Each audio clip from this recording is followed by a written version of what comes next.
नमस्कार।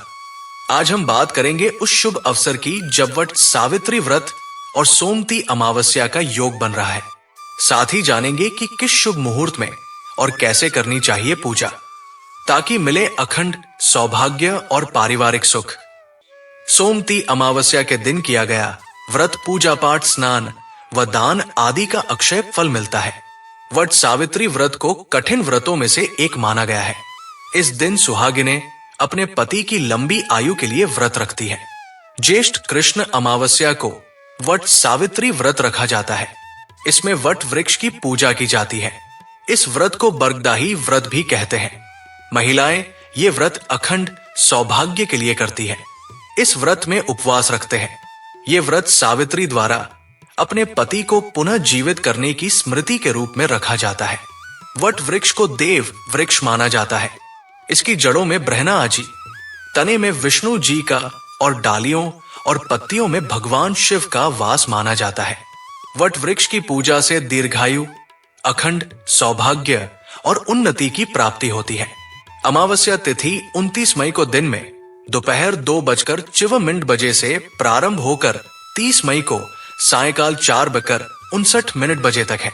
वट वृक्ष पूजन करना श्रेष्ठ है। वट सावित्री व्रत के दिन काफी अच्छा संयोग बन रहा है। इस दिन शनि जयंती होने के साथ खास योग भी बन रहा है। इस दिन सुबह 7:02 से सर्वार्थ सिद्धि योग शुरू होकर 31 मई सुबह 5:08 बजे तक रहेगा। सोमवार को होने से स्नान, दान, श्राद्ध की सोमती अमावस्या का भी संयोग है।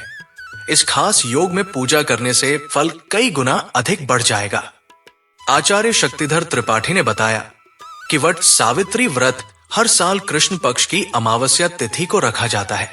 इस साल ये तिथि काफी महत्वपूर्ण है, क्योंकि कई साल बाद 30 मई को सोमती अमावस्या का शुभ संयोग बन रहा है। मान्यता है कि वट सावित्री व्रत के दौरान विधि विधान से पूजा करने से पूजा का फल पूरा मिलता है। वट सावित्री व्रत के दिन प्रातःकाल स्नान आदि के बाद बांस की टोकरी में सप्त धान्य रखकर ब्रह्मा जी की मूर्ति की स्थापना कर फिर सावित्री की मूर्ति की स्थापना करते हैं और दूसरी टोकरी में सत्यवान और सावित्री की मूर्तियों की स्थापना करके टोकरी को वट वृक्ष के नीचे जाकर ब्रह्मा तथा सावित्री के पूजन के बाद सत्यवान और सावित्री की पूजा करके बरगद की जड़ में जल देते हैं। पूजा में जल, मौली, रोली, कच्चा सूत, भीगा चना, फूल तथा धूप से पूजन करते हैं। वट वृक्ष पूजन में तने पर कच्चा सूत लपेटकर 108 परिक्रमा का विधान है, किंतु न्यूनतम 7 बार परिक्रमा अवश्य करनी चाहिए। वट सावित्री व्रत महत्व। मान्यता है कि वट वृक्ष की पूजा करने से लंबी आयु, सुख समृद्धि और अखंड सौभाग्य का फल प्राप्त होता है। पौराणिक मान्यताओं के अनुसार इसी दिन सावित्री अपने पति सत्यवान के प्राण यमराज से वापस लाई थी।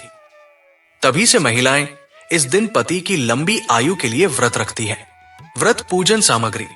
वट सावित्री व्रत की पूजन सामग्री में सावित्री सत्यवान की मूर्तियां, धूप, दीप, घी, बांस का पंखा, लाल कलावा, सुहाग का सामान, कच्चा सूत, चना, भिगोया हुआ, बरगद का फल, जल से भरा कलश आदि शामिल करना चाहिए। अगर आप चाहते हैं पूजा का संपूर्ण फल, तो इस विधि और समय का ध्यान जरूर रखें। वीडियो पसंद आया हो तो लाइक करें, परिवार और दोस्तों के साथ शेयर करें और चैनल को सब्सक्राइब करें। आपका साथ ही हमारे धर्म यात्रा की ताकत है। धन्यवाद।